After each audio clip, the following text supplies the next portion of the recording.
শয়তান প্রথমে আমাদেরকে সরাসরি পাপ করতে নাও বলতে পারে, এটা গুরুত্বপূর্ণ।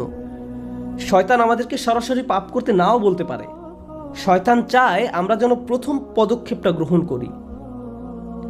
গন্তব্য যদি হয় 1000 মাইল দূরে আর আপনি শুধু প্রথম পদক্ষেপটা গ্রহণ করছেন, আপনার কাছে মনে হবে না যে কোনো অগ্রগতি হলো, কোনো ক্ষতি আপনি অনুভব করবেন না। ধরুন 100 ফিট দূরে একটা আগুন জ্বলছে, এখন আগুনের দিকে এক পা এগুলো কি বেশি গরম লাগবে? না, আমি তো পুড়ে যাইনি, আমার খারাপ কিছু ঘটেনি, আমি তো পুড়ে যাইনি, এক পদক্ষেপে কোনো ক্ষতি হয়নি। এখন কেউ যদি এসে বলে, এই তুমি তো আগুনের দিকে এগিয়ে যাচ্ছ, তো কি হয়েছে, আমি কি আগুনে হাত দিয়েছি, এতে তো কোনো সমস্যা নেই।